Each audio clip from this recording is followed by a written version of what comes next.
A la luz de Krishnamurti, mi único interés es hacer que los hombres sean absoluta e incondicionalmente libres. Conducción: Horacio Bello. Con la colaboración de Gustavo Litterman, Juliana Flores y Pablo Cruz.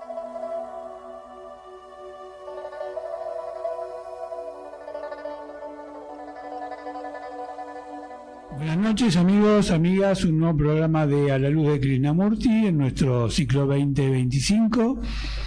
¿Qué tal? ¿Cómo les va? ¿Qué tal, Pablo? ¿Qué tal? Buenas noches a todos, ¿cómo va? ¿Qué tal, Juliana? Hola, buenas noches. Bueno, como es habitual, tenemos, en particular cuando no hay invitados, un tema central. Y hoy el tema central propuesto por Pablo, que por castigo tendrá que empezar a hablar, es la Así que hoy es todo culpa mía, básicamente. Claro, sí. Vamos a hablar de la culpa durante una hora. Te mando la pileta. Y el eje vas a ser vos. Perfecto. Ustedes saben, y los que no lo saben porque hace poco que están vinculados a nosotros, que los temas en general que elegimos están vinculados a la temática justamente central que Krishnamurti va incorporando a lo largo del tiempo en sus conferencias, en sus charlas, en sus libros. Y el tema de la sensibilidad no es la primera vez que lo tocamos, pero como ocurre con todos los temas en general, vamos dándole vueltas de tuerca, sacando telas de la cebolla, y a partir incluso de nuestra propia sensibilidad vamos descubriendo cosas, ¿no? Y viendo a cosas que por ahí no habíamos visto antes. Y caemos a veces en el pecado de decir que cada tema que tocamos es vital o es eje de la enseñanza. Y yo diría, para no repetirme... Pero hoy sí es cierto. Hoy sí. Casualmente. Que de algún modo todos son ejes, porque si alguno de los temas que tienen que ver con la enseñanza se cayera o no fuese tenido en cuenta, una pata le faltaría a la enseñanza, ¿no? Y creo que obviamente en este caso ocurre lo mismo. Pero bueno, como dije, como Pablo está castigado, va a empezar él y después vamos a ir desarrollando y nos vamos a ayudar con un texto que va a leer Juliana con la idoneidad que ya ha demostrado en otros momentos. Así que le damos la palabra a Pablo. Bueno, quiero completar un poquito lo que acabas de decir, que tiene sentido que vayamos planteando distintos temas y que todos sean esenciales o de vital importancia, porque como nombramos cada tanto, como cada tanto recordamos, la verdad se puede abordar desde distintos caminos. No hay un único camino, no hay un único set de pasos para llegar a la verdad. Entonces tiene sentido que la verdad la puedas poner a prueba con diferentes puntos de vista o diferentes puntos de partida y que vayas viendo hacia dónde te lleva eso, ¿no? Creo que va muy de la mano primero con la columna vertebral del programa, y segundo con esto de poner a prueba la enseñanza, porque si no la ponemos a prueba y la tratamos como algo que está allá, que es sagrado y que es intocable, estamos siendo más de lo mismo. Entonces creo que esto que acabas de decir es fundamental y que puede llegar a contestar la pregunta de cómo puede ser que todos los temas sean importantes, porque bueno, todos son abordajes que nos invitan a acercarnos dentro de nuestras posibilidades a la verdad o a cuestionar lo que creemos que es la verdad, ¿no? Que son dos caras de la misma moneda. Sí, eso es interesante, que son dos caras de la misma moneda, porque justamente cuando cuestionamos indirectamente y paradojalmente nos acercamos, ¿no? Claro. Porque por el hecho de cuestionar ya estás asumiendo la naturaleza de las cosas, entre los que está una verdad relativa de lo humano, ¿no? Tal cual.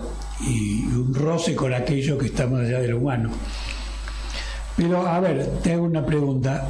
¿por qué elegiste rápidamente, cuando lo propuse, el tema de la sensibilidad? ¿Qué fue lo que te disparó dentro de todo el espectro de la enseñanza, pensar que era muy motivante desarrollar esta cuestión hoy en particular? Bueno, para los que nos escucharon en la semana pasada, o para los que vieron en diferido el programa último, el programa del último martes, recordarán que abordamos el tema del pasado, Sí. y que tuvimos todo un debate muy agitado aquí acerca de lo que era la gestión, lo que no era la gestión, y yo propuse cuestionar aquello que es el ver y todo lo que no es el ver. Y en uno de los textos que leyó Leonora, ¿no? No, Estela. O Estela, Krishnamurti en alguna parte, creo que fue en el final de la primera parte, nombra la sensibilidad como cualidad distintiva para diferenciar lo que es recorrer lo conocido de lo no conocido. Habla de la sensibilidad como aquello que nos pone en un estado en el cual podemos ser permeables a algo que no está dentro de la cotidianeidad. Qué palabra difícil. Cambiala, mejor. Sí, de este encadenamiento exacerbado de ideas que tanto hablamos en el último programa. Por lo tanto, creo que va muy de la mano con una continuación, porque no tuvimos tiempo para hablar de la sensibilidad, que era aquello que nos faltaba como nexo para que la conversación pudiera continuar. Entonces esa fue una de las razones por la cual me sentí que teníamos que hablar de este tema, porque era como una especie de cierre provisorio para el tema anterior. Y por otro lado, sin sensibilidad, desde mi parecer, no llegamos a ningún lado. Ahora, ya metiéndonos en el tema, me gustaría primero hacer un breve repaso de todas esas acepciones, todas esas definiciones que le damos a la palabra sensibilidad, que nos pueden llegar a llevar por un camino confuso con respecto a lo que Krishnamurti llama sensibilidad. Creo que eso es clave, creo que es importante empezar por ahí. Y la sensibilidad es una palabra que nosotros tenemos incorporada en nuestra sociedad en el día a día. La más común es referirte a una persona que es un barrilete emocionalmente, que quiere decir que está todo el tiempo yendo de extremos a extremos, en donde las emociones le afloran, y uno, en pos de catalogar, de etiquetar aquel hábito, aquel comportamiento, le dice, lo llama sensible. Sos una persona sensible. Es aquella persona que llora mucho, que es muy dramática, que le gusta, que goza, que tiene cierto placer, encuentra cierto placer en el drama, ¿no? Con todas sus variedades. A veces también relacionado con debilidad. Por ejemplo, esa es otra de las definiciones que usamos. Y todas estas definiciones tienen algo en común, que todas están dentro del terreno de lo limitado, de lo que nosotros llamamos pensamiento o ego, ya sea emocional, ya sea a través de las ideas más armadas, ya sea a través del sentimentalismo o del mismo romanticismo que se produce a partir de las ideas. Todas estas definiciones tienen algo en común, que es que todo está dentro del terreno de lo conocido, dentro de lo limitado, dentro de lo encadenado, en esta especie de bucle infinito de ruido que se produce en nuestra mente, que parece no terminar nunca. Y por supuesto, Krishnamurti no se refiere a nada de esto cuando habla de sensibilidad. No sé si alguno quiere tomar la palabra. Yo agregaría simplemente que, retomando uno de los temas que a vos te gusta repetir, que es empezar por lo que no es, obviamente también lo que no es tiene una directa relación con el tema de la sensibilidad, porque como vos bien dijiste, es una palabra que hoy en día se maneja comúnmente, cotidianamente. Sí, con mucha liviandad. Claro. Bueno, en general, en una sociedad superficial todo se maneja con mucha liviandad, ¿no? Pero en particular, referido al tema de la sensibilidad, hay una particularidad que por lo menos yo observé, que se confunde la sensibilidad con la característica, o mejor dicho, con la tendencia a que te afecten mucho las cosas que ocurren, para darle una definición abarcativa. Ahora bien, si a vos te afectan mucho las cosas que ocurren, puede ser porque realmente seas un ser de luz que te interese la vida universal, o porque tengas un ego tan lastimado, tan deteriorado, tan disfuncional, que todo lo que ocurre afecta a ese equilibrio que tenés por ahí agarrado con alfileres en tu vida, ¿no? Entonces te desequilibra, y es ese desequilibrio que se genera en vos lo llamas sensibilidad, que es como una descarga eléctrica en un sistema que no tiene el equilibrio adecuado, térmico, ¿no?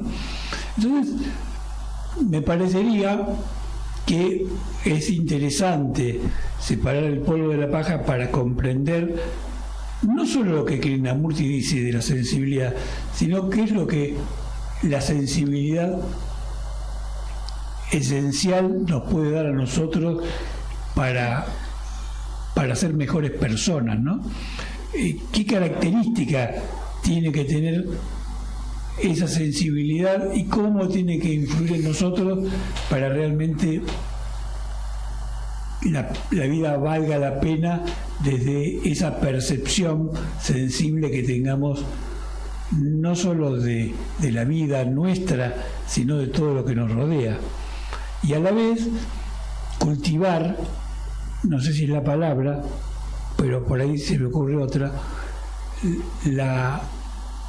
el equilibrio emocional, porque el problema, creo, que tienen la mayoría de las personas que captan lo que otros no captan, es que las baterías se le cargan muy rápido, y para eso o tienen que comprar una batería más grande o explotan, ¿no? Entonces, no va a ser el primer caso que podamos citar por ahí en la historia de personas que son desbordados por ser un secante que absorbe lo que otros rechazan, como yo con el micrófono. Así que creo que ese tema es interesante trabajarlo, que es complejo porque tiene que ver con la psicología individual, pero vale la pena tratarlo. Así que cuando leamos el texto de Krishnamurti quizás podamos luego agregar algo más, ¿no? A menos que vos quieras, Julie, agregar algo al respecto. Un poquito. Dentro de todo eso que estamos describiendo, se puede llegar a diferenciar cómo la sensibilidad es aquello que permite y no lo que lo causa. Entonces, cuando una persona reacciona, cuando Pablo describía toda esta cuestión de cómo la sensibilidad se entiende como una característica, en realidad es la mirada que estamos teniendo la que no lo está sabiendo entender. Y ahí viene la invitación de Krishnamurti a tener un peso muy interesante. No es una característica, es una capacidad. Entonces una persona se ve afectada no por ser sensible, sino porque tiene sensibilidad. Porque las cosas es permeable. Tú dijiste la palabra permeable y me parece súper acertada. El hecho de ser permeable a lo que ocurre es esa sensibilidad de lo que estamos hablando. Luego, la manera en la que eso que nos toca nos afecta, lo que en consecuencia nos causa, es lo que no es la sensibilidad, sino la capacidad que tenemos de percibir aquello de lo que somos testigos o aquello que somos observadores. Ahí hay una sutil diferencia.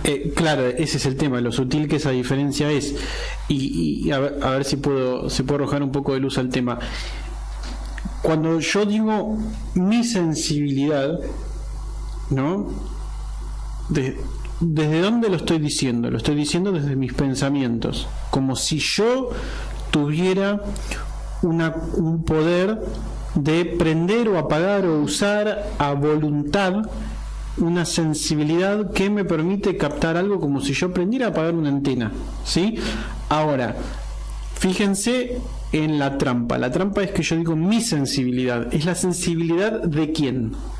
De ese movimiento exacerbado, de ese encadenamiento que no termina nunca, ese ruido al que llamamos ego. Es decir, como si el ego pudiera a voluntad prender o apagar o disponer de una sensibilidad. Por eso solemos decir que no es algo que podamos hacer, porque desde el pensamiento, desde ese ego, no podemos a voluntad ver o a voluntad iluminarnos o a voluntad hacer cosas. Entonces, dentro de ese pequeño limitado terreno que es el ego, que es con lo que yo identifico como yo, como mí mismo, desde ahí no puedo hacer nada. Ahora sí me gustaría señalar algo que puede llevar a la confusión, es que cuando hablamos de lo otro, no necesariamente estamos hablando de una cosa cósmica, mágica, con características místicas que son otra vez el mismo jueguito del ego otra vez, digamos. Es una cosa que es una ficción que empieza y termina todo el tiempo, sino que estamos hablando de nosotros como seres indefinibles. Somos permeables por esa sensibilidad que es como una especie de invitación a poder ver el movimiento interno que ocurre en nosotros cuando está ocurriendo, ¿sí? Porque, como dijimos la semana pasada, por más que sea el pasado, es el pasado operando en el presente. Así que siempre recordemos que es un pasado que está operando en el presente. Entonces, yo creo que la sutileza está ahí, en que sí, está bien, desde el ego no puedo activar o prender una sensibilidad, pero tampoco voy a construir otra imagen que está hipotéticamente más allá y que es mística y que tiene poderes y que es infinita o lo que sea, y que eso me envía una especie de visión de la sensibilidad, porque de nuevo genero estructura, genero imágenes. Entonces creo que convenía aclararlo, porque también es un jueguito que lleva a la confusión. Sí. Pero claro, sí, cuando suele haber una descripción que puede también ayudar, y es cuando uno se identifica con el sentir, cuando uno se identifica con la emoción. Le suelen decir identificarse con. Lo que describe que soy sensible es que puedo percibir o que puedo ser testigo de algo que ocurre.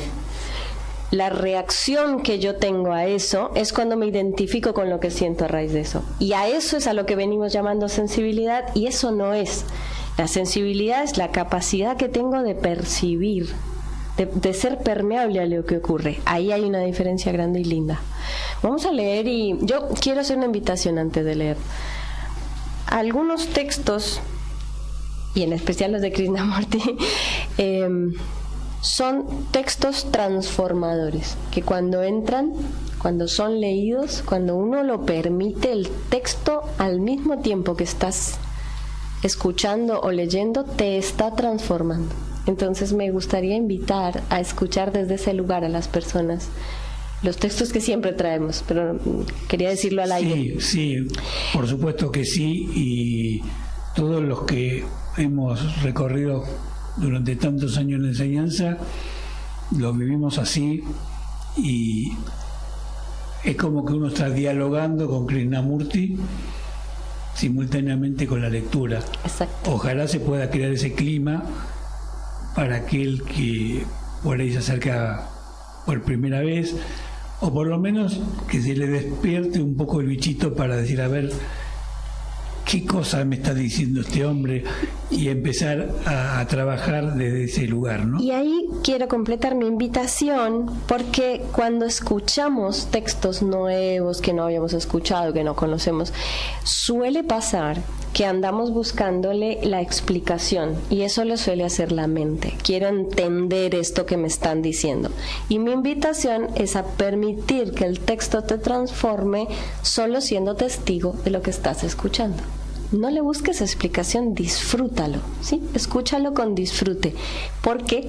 Porque ya estás siendo sensible. Entonces deja que tu sensibilidad permita que entre en ti la transformación que te propone el texto. Claro, que el concepto no avasalle lo esencial, que es el intento de transformación en cada uno de nosotros, ¿no? Sí. O que si uno se encuentra atrapado en querer buscar una explicación cuando está escuchando, que escuche eso también. Sí, ¿no? Esa necesidad por explicar lo inexplicable. Claro, mirar esa tendencia. Porque cualquier cosa que esté pasando es una buena excusa para ver.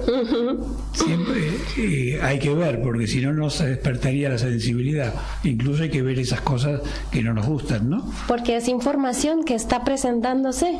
Entonces, seguro que tiene muchas cosas para... Bueno, entonces vamos a empezar en unos segundos con el texto, que creo que es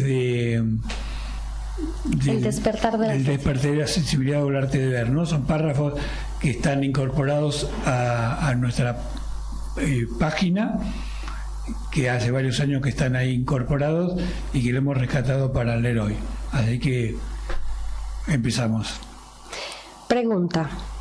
Siento que mi vida diaria no tiene importancia, que yo debería estar haciendo otra cosa. A lo que Krishnamurti: cuando usted esté comiendo, coma. Cuando está dando un paseo, pasee. Cuando diga, debo estar haciendo otra cosa, cuando esté leyendo, dé a ello su atención completa, ya sea que lea una novela policíaca, una revista, la Biblia o lo que le guste. La atención completa es completa acción, y por tanto no hay el debería estar haciendo otra cosa. Es solo cuando no estamos atentos que tenemos el sentimiento de, por Dios, yo debería estar haciendo algo mejor. Si prestamos completa atención cuando estamos comiendo, ello es acción. Lo importante no es el qué estemos haciendo, sino si podemos darle total atención.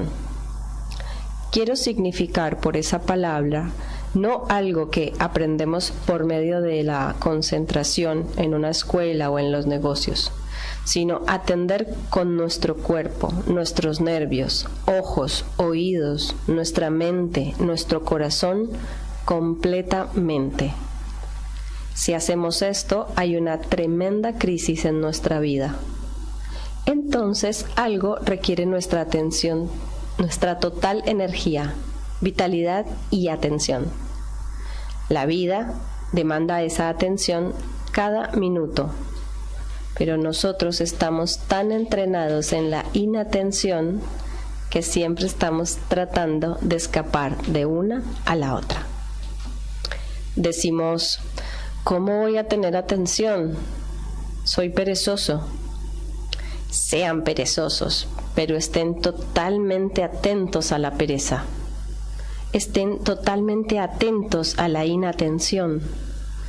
Sepan que no tienen atención en absoluto.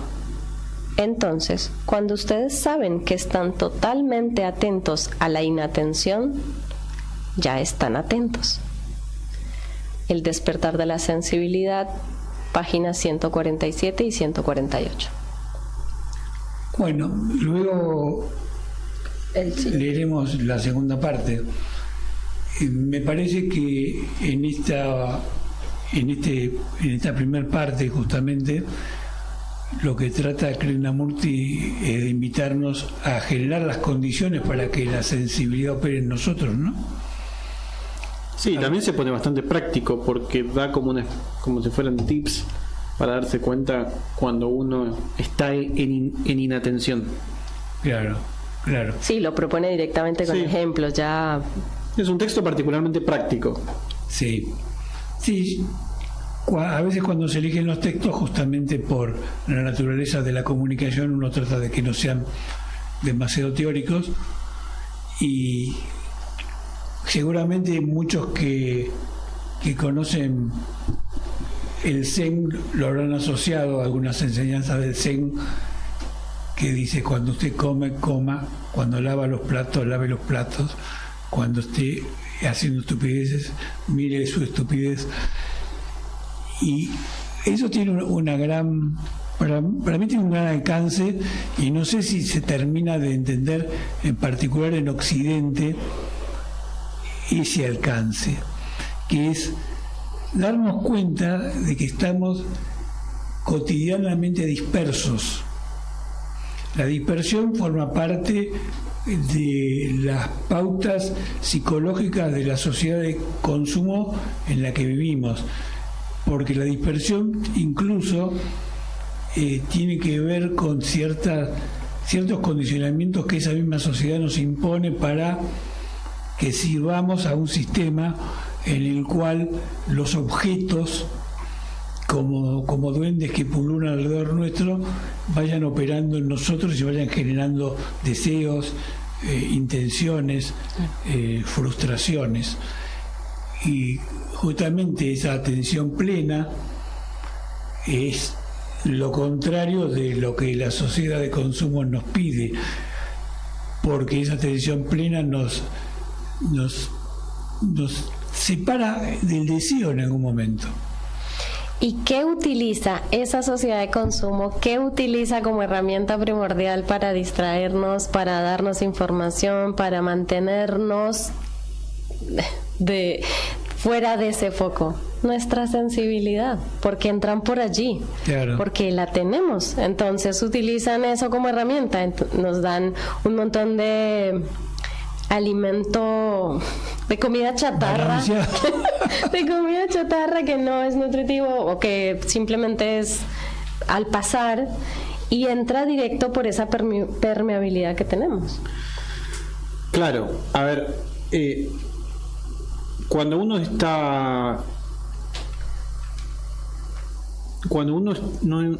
está en pleno uso de su libertad, cuando uno está atrapado en el contenido de su mente, y eso opera, uno de alguna manera está regalado, porque está en una posición en donde los estímulos externos e internos disparan cosas más allá de nuestra voluntad. Claro. Entonces, una sociedad en desequilibrio está de alguna manera ante una pasividad que se puede explotar. Y no hace falta que nos vayamos a la sociedad de consumo o a las grandes cabezas marketineras que explotan eso, porque también eso ocurre en todos los niveles, ocurre dentro de nuestra casa, dentro de nuestras familias, en nuestra organización vertical. Simplemente ocurre porque es la naturaleza humana. Por eso esto también es como una especie de cierre conspiranoico, ¿no? Porque lo conspiranoico pone el diablo afuera, pone el malo afuera. Yo igual discreparía sobre que sea la naturaleza humana. Yo creo que es parte la pauta cultural que los humanos tenemos hoy, que habría que ver a dónde se remonta. Yo a veces trato de ser cauto cuando digo esto viene del siglo XV, del XVI o antiguamente el hombre era libre y ahora es esclavo. Esas figuras me generan un poco de ruido, pero creo que no es exactamente la naturaleza humana, es el ser humano culturalmente actuando a partir de una pauta que se ha ido generando en el tiempo y que quizás como vos bien decís, no lo tengamos que ubicar precisamente en lo que es la sociedad de consumo o la sociedad industrial, pero que es cultural. Yo particularmente creo que es así, porque si fuese la naturaleza humana no tendríamos nada que hacer. Tendremos que cerrar la valija e irnos. Bueno, la naturaleza humana no tiene una impronta muchísimo más de conexión entre todo lo que es y lo que está haciendo. Ese ser testigo de la vida, no es más por allí la naturaleza humana más que esta dispersión. Yo creo que es todo eso a la vez, porque de la misma manera que ocurren los desequilibrios que estábamos mencionando, también tenemos reportes de que se puede vivir distinto, también tenemos piezas de información de que se puede vivir distintos o invitaciones a que se pueda vivir distinto. Entonces yo no diría que lo que nos pasa es ajeno a nuestra naturaleza. Yo lo que diría es que es una de las cosas que nos puede ocurrir. Bueno, como siempre, la verdad está a medio camino de todo. Por supuesto. Vamos a tomarnos un descanso porque ya nos está saliendo humo de la cabeza y vamos a escuchar a nuestro amigo Iván Risuto con su grupo Gauchoide. Gracias.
Muchísimas gracias.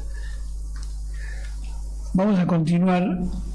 Ahora en un minuto más vamos a leer la segunda parte de lo que nos trajo Julie.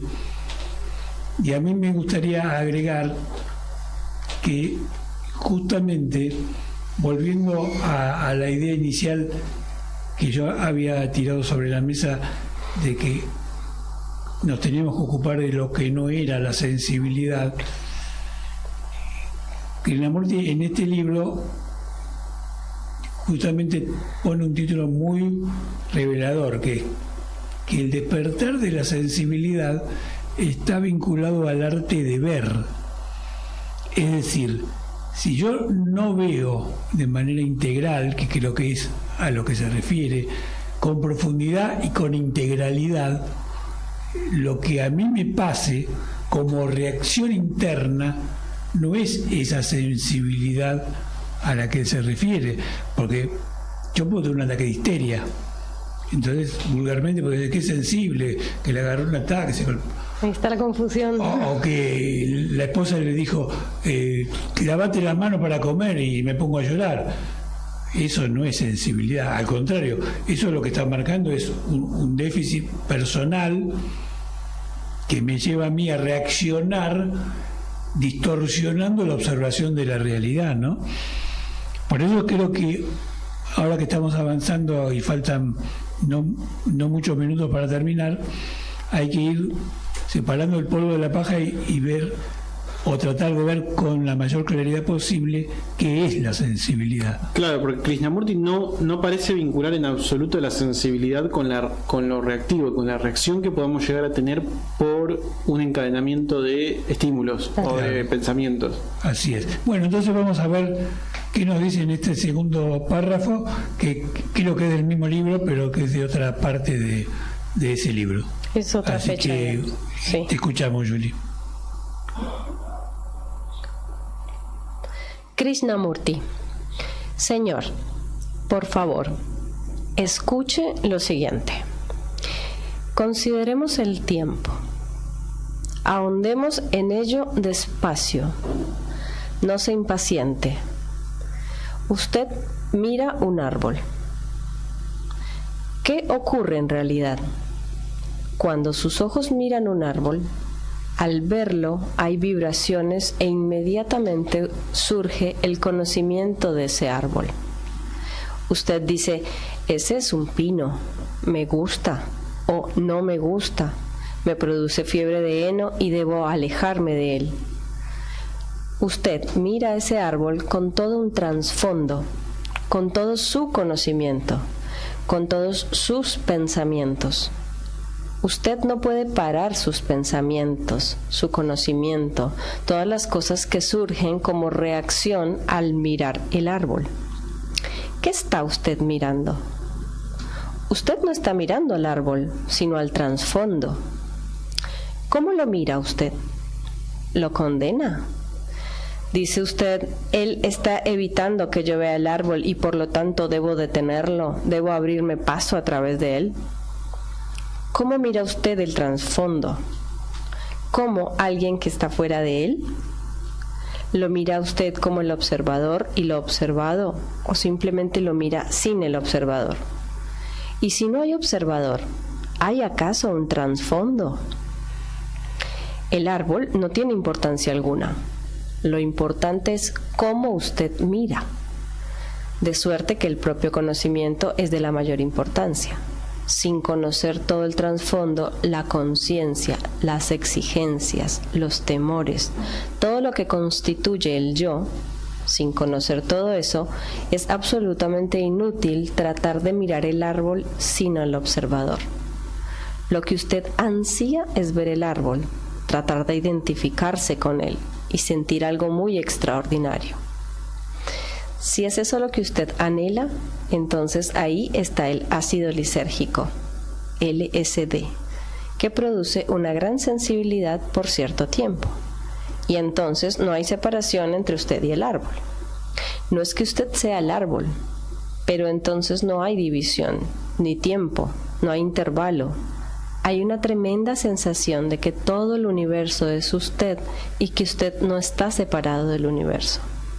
Lo que no significa que yo haya tomado LSD.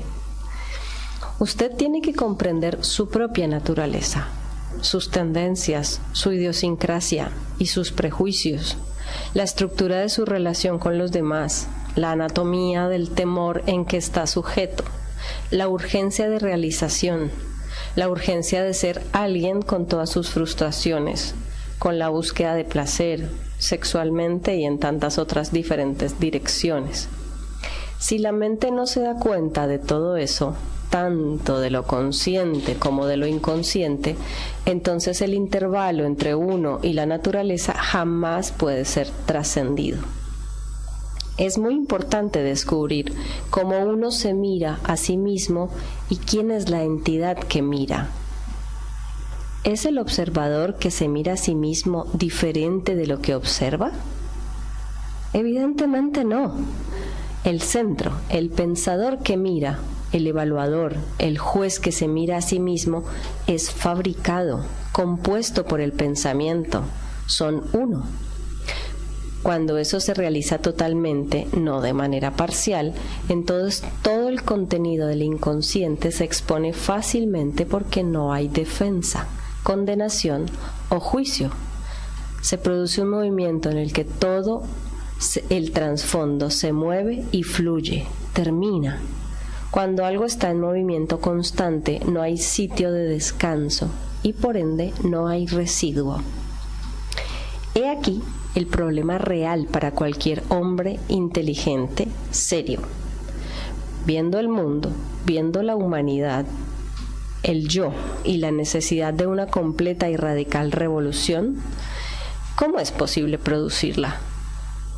Solo puede producirse cuando el observador ya no hace esfuerzo alguno por cambiar, porque él mismo es parte de lo que trata de cambiar.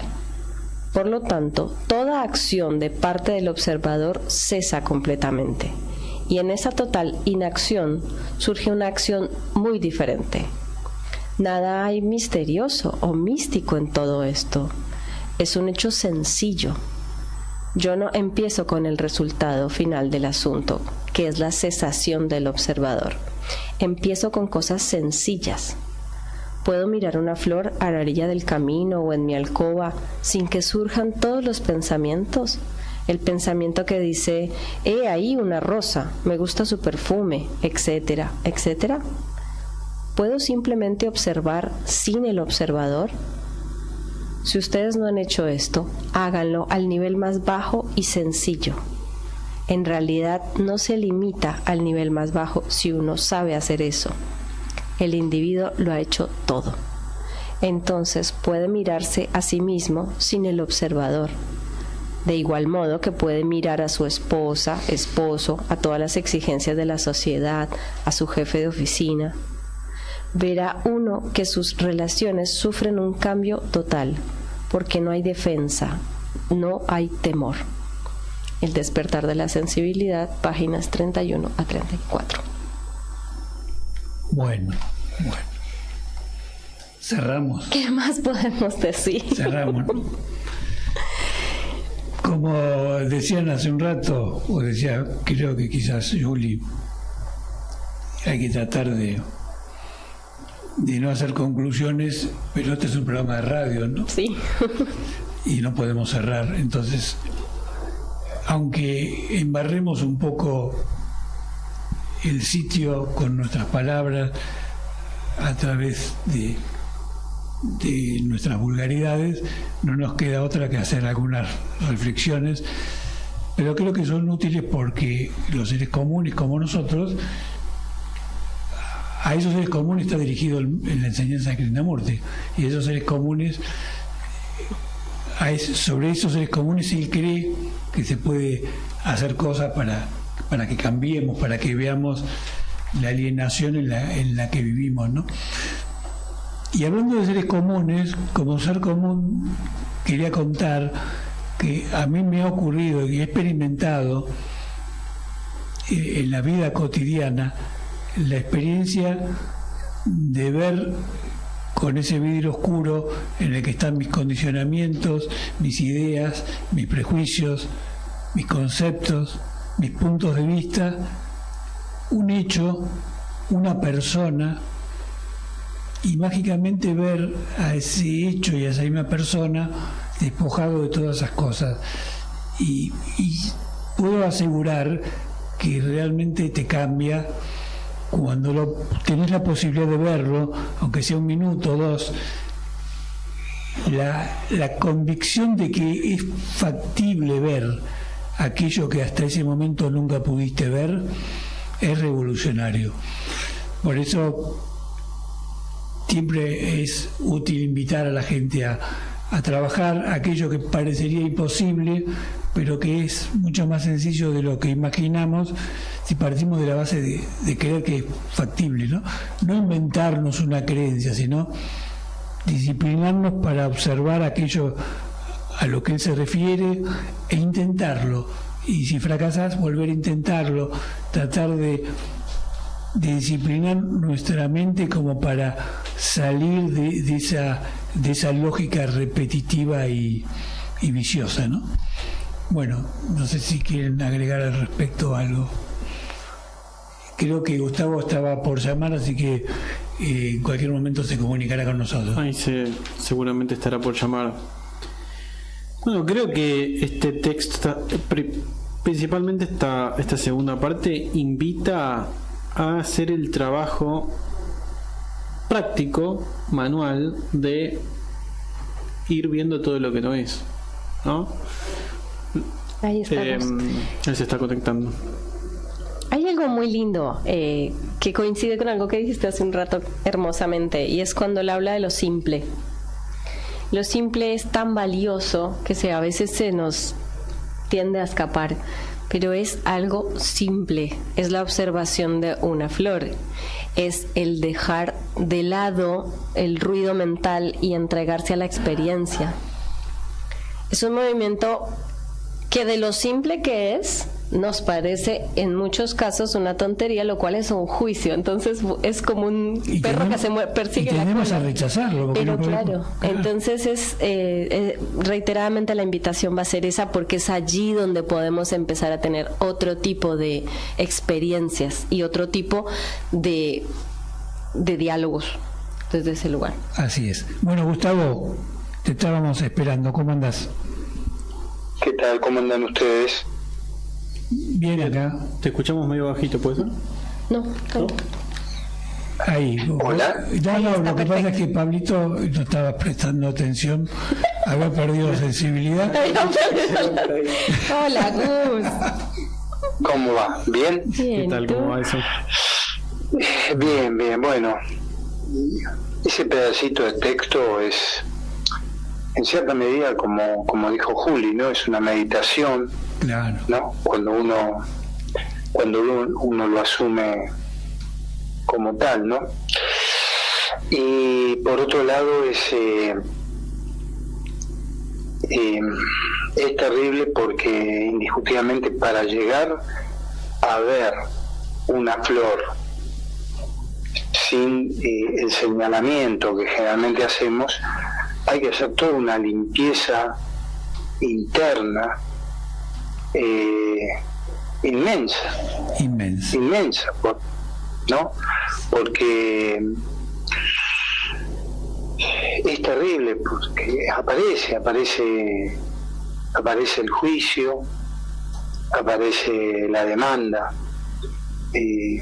¿Por qué me llama la atención la flor de un pastito que ahora están en esas violetitas que aparecen, y capaz que no me llama la atención el pino que pasé caminando? Es decir, pero indiscutiblemente es porque está permanentemente la distracción haciéndose dueña de todo nuestro espacio interior, ¿no? Por eso digo, es terrible, ¿no?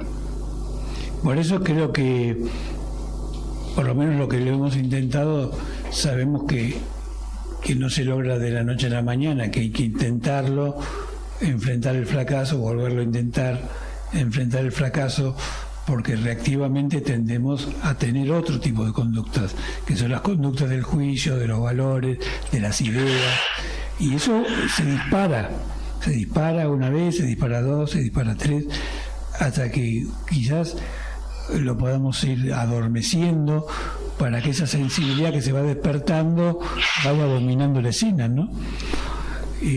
Claro, cada uno tendrá que experimentarlo como sus características lo marquen. sin duda se despierta, como dice el texto, una magia muy especial. Sí. Pero vos fijate, quizás no podemos hacerlo con una flor, pero ahora vos, por ejemplo, en 40 minutos vas a estar en tu casa y te vas a encontrar con tu señora. ¿Cómo ver en eso algo absolutamente nuevo? Porque el tema no es tu señora, el tema es que uno, desde ese propio centro, automáticamente se activa. Entonces, vos te encontrás con toda la historicidad, con todo ese conocimiento que existe, nada más que de verla después de tantos años, sabés, no necesitas una palabra, sabés que una mirada ya implica algo. Entonces, ¿cómo desaprender eso? Que entre paréntesis, no sé si hay que desaprenderlo, porque eso también es parte de la sensibilidad, haber aprendido a comunicarse desde ese lugar. Entonces, es muy sutil lo que decís, ¿qué es lo que deberíamos dejar de lado y qué es lo que deberíamos conservar? Es todo algo que se vincula al arte de ver, justamente, porque el arte es utilizar lo que corresponde y dejar lo que no corresponde de lado, y eso es el arte.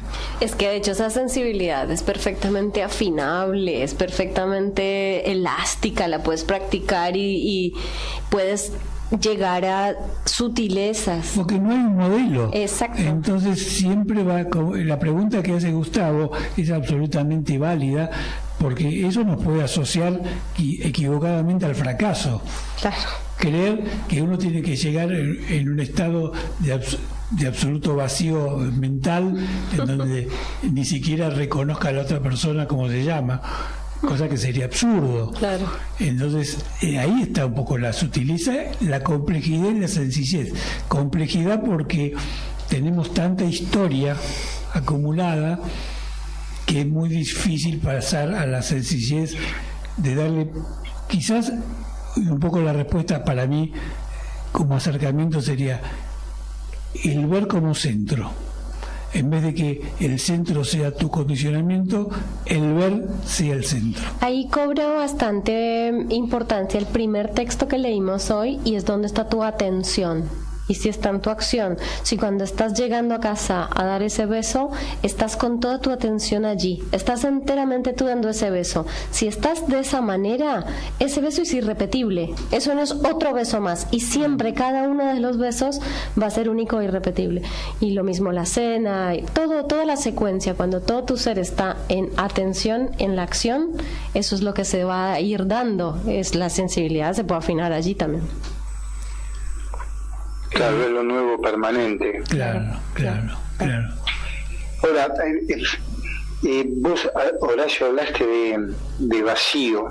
Sí. Y fíjate, yo les pasé a ustedes una pequeña idea de un texto atribuido al Buda, sí, pero de los textos antiguos, ¿no? Donde evidentemente no son, digamos, interpretaciones, si bien pueden ser que algún discípulo lo haya escrito, bueno, no se sabe bien si escribió el Buda o no, pero no importa. Pero vos fíjate que había una serie de pautas y decía que a esa persona se le llamaba vacío. Fíjate que en líneas generales, hoy cuando hablamos de vacío, sí, lo hablamos como un estado, y en esas épocas era el estado nombrado como vacío, que es algo muy sutil, ¿no? Decía, cuando una persona se desprende de su sed, de su afán, de su intención, de sus preconceptos, bueno, decía, se le llama vacío. No es que llegó al vacío, se le llamaba a esa persona. Eran épocas donde bueno, estaban todos los monjes mendicantes y aparentemente el estado búdico no pertenecía nada más que al príncipe Gautama, sino que de repente había muchas personas ahí pululando por la India en esos estados, ¿no? Pero voy al hecho de lo sutil muchas veces de las palabras, ¿no? Que creo que también eso lo hablaba Pablo en la primera media hora. Cuánta interpretación justamente hacia el centro de una palabra, una persona quiso decir algo y otra la tomó desde otro lugar. Y no es que alguien tenga razón y la otra no, sino que son estados de cada uno o estados momentáneos donde uno capta una palabra y dice, pero está queriendo decir esto, y en realidad la otra persona no está queriendo decir eso. Vos fíjate, Bueno, ahí Gustavo, que ya que das el ejemplo de la palabra, ¿cuánto la palabra influye en los malos entendidos en los seres humanos y produce sensibilidades equivocadas a partir del preconcepto que vos tenés de la palabra? Vos tenés una idea de la palabra fidelidad y tu pareja tiene otro concepto de la palabra, y las conductas te vinculan a los conceptos que tenemos incorporados, y a veces disparan situaciones conflictivas, agresivas, solo porque las palabras están operando en el intercambio, y en vez de estar las personas están las palabras, ¿no? Creo que estaba bueno y nos representan. Lo que en el Nos texto representan, ¿no? Sí. llama trasfondo, todo lo que él en el texto llama trasfondo. Claro. Bueno, eso es lo que hay que tratar de yo creo que la enseñanza o los señalamientos de Krishnamurti, sin una limpieza profunda de ese trasfondo, bueno, es por eso que cuando murió dijo, nadie terminó entendiendo la totalidad de lo que quise decir, porque evidentemente uno no ha podido limpiar ese trasfondo, verlo en forma absoluta, porque si uno lo ve en parte tampoco sirve. Y ahí es donde la cosa, estas palabras tan simples con las que leemos, por todos entendibles, pero que se hace una alquimia tan difícil de hacer, ¿no? Porque limpiar todo ese trasfondo que tenemos es complejísimo. En caso incluso que lo viéramos, porque el tema está que en un principio no lo vemos, pero si vemos algunas cosas de ese trasfondo, ya son complejísimas de erradicar no es la palabra, pero de desprenderse de ellas, como dice el texto budista. Sí, pero quizás es imposible. Quizás no sea cuestión de erradicarlas, ¿no? Porque están, sino verlas, porque si uno las ve, quizás las pueda administrar de otra forma las cosas, aunque estén ahí. Según Krishnamurti, si la ves en forma absoluta, se desprenderían, así como dice el texto budista, ¿no? Se desprenden de uno porque vos decís, bueno, vi que puse los dedos en la hornalla, me quemé, no los pongo más. Lo viste totalmente. No es que te lo dijeron. Pusiste la mano, te quemaste, chao. Claro. Como un poco lo que ha descrito varias veces Pablo de descartar todo lo que no es para encontrar lo que sí. Cuando logras ver lo que no, por sí mismo como que se tiende a disolver, porque logras como correrlo del...